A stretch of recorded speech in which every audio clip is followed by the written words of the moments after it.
সম্প্রতি বিশ্বব্যাংকের একটা রিপোর্টকে ঘিরে ভারতের অর্থনৈতিক ভবিষ্যৎ নিয়ে রীতিমতো একটা ঝড় উঠেছে। একদিকে যেমন দেখানো হচ্ছে ২০৪৭ সালের মধ্যে এক উন্নত ঝলমলে ভারতের স্বপ্ন, ঠিক তেমনি অন্যদিকে এর পেছনের নীতিগুলো নিয়ে উঠছে বেশ কিছু গম্ভীর প্রশ্ন। চলুন এই বিতর্কের একেবারে গভীরে যাওয়া যাক আর বোঝার চেষ্টা করা যাক ভারতের ভবিষ্যতের পথটা ঠিক কোন দিকে যাচ্ছে। তো আমাদের আজকের আলোচনার শুরুটাই হচ্ছে বিশ্বব্যাংকের এই বিরাট ঘোষণাটা দিয়ে।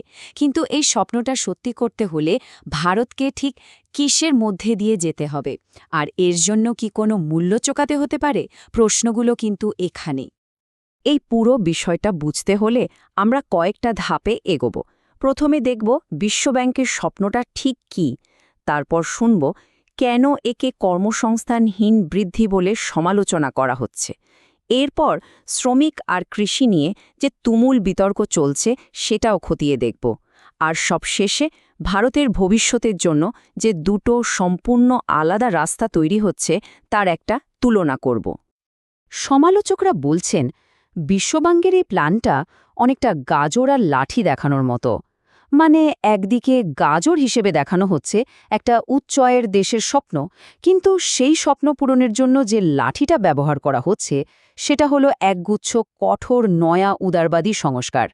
সোজা কথায় বললে এর মানে হলো বেসরকারীকরণ বাড়ানো আর সরকারি নিয়ন্ত্রণ কমানো, যার চাপ সরাসরি দেশের সাধারণ শ্রমিক আর কৃষকদের ওপর পড়তে পারে। আচ্ছা, এই যে এত সমালোচনা, এর মূলে কিন্তু আছে দুটো সংখ্যা। হ্যাঁ, মাত্র দুটো সংখ্যা, যা পুরো ছবিটাকেই কেমন যেন ওলটপালট করে দেয়। চলুন সেই সংখ্যা দুটো একবার দেখে নেওয়া যাক। প্রথম সংখ্যাটা হলো এই ৬.৫%।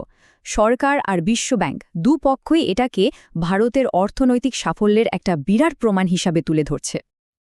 আর ঠিক এর উল্টো পিঠেই রয়েছে আর একটা সাংঘাতিক সংখ্যা। দেশের তরুণ প্রজন্মের মধ্যে বেকারত্বের হার ১৬.১%।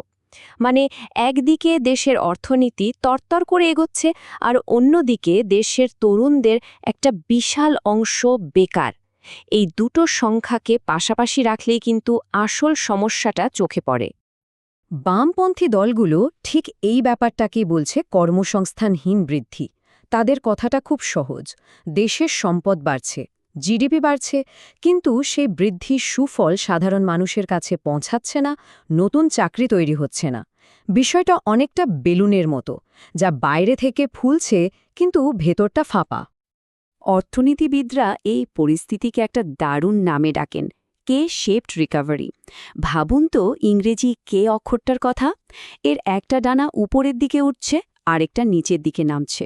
অর্থনীতির অবস্থাও ঠিক তেমন। একদল মানুষ আরও ধনী হচ্ছে আর আরেক দলের অবস্থা খারাপ হচ্ছে বা একই জায়গায় থেকে যাচ্ছে।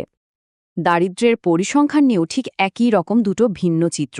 বিশ্বব্যাংক দাবি করছে চরম দারিদ্র্য কমে মাত্র ২.৩% এসে ঠেকেছে, কিন্তু সমালোচকদের মতে এটা আসলে সংখ্যার খেলা।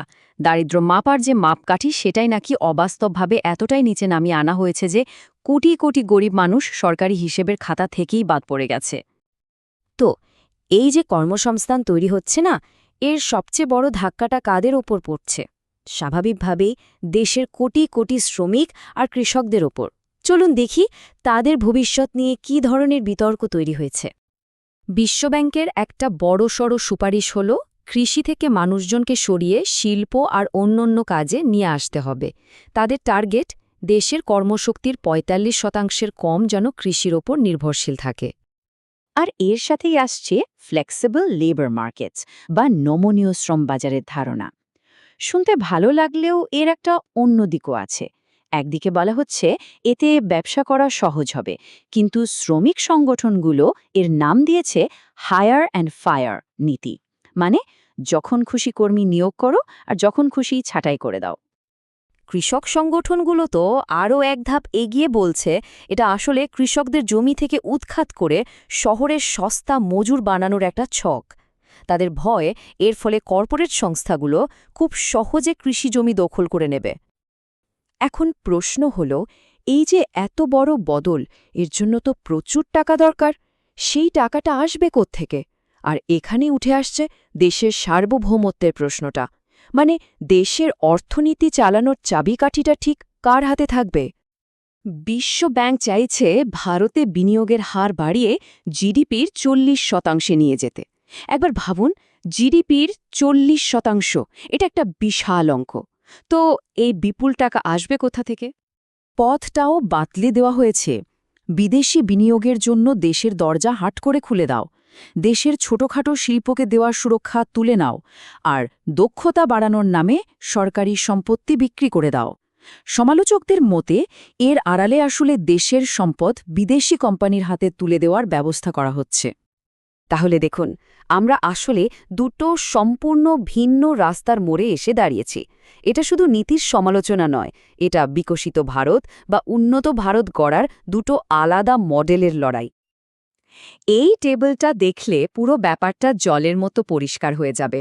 একদিকে বিশ্ব ব্যাংকের মডেল, যা বেসরকারীকরণ আর বিদেশি বিনিয়োগের উপর জোর দিচ্ছে, আর অন্যদিকে বামেদের দাবি, যারা বলছে সরকারি বিনিয়োগ বাড়াতে হবে, শ্রমিক কৃষকদের সুরক্ষা দিতে হবে, আর অতি ধনীদের ওপর কর বসাতে হবে। এক কথায়, এটা বাজার নির্ভর অর্থনীতি বনাম জনকল্যাণমূলক অর্থনীতির লড়াই। তাহলে শেষ পর্যন্ত প্রশ্নটা এটাই, 2047 সালের ভারত কোন পথে এগোবে? উন্নয়নের এই দুই ভিন্ন দর্শনের মধ্যে কার দর্শন জয়ী হবে? এই একটা প্রশ্নের উত্তরের মধ্যেই কিন্তু লুকিয়ে আছে কোটি কোটি ভারতবাসীর ভবিষ্যৎ।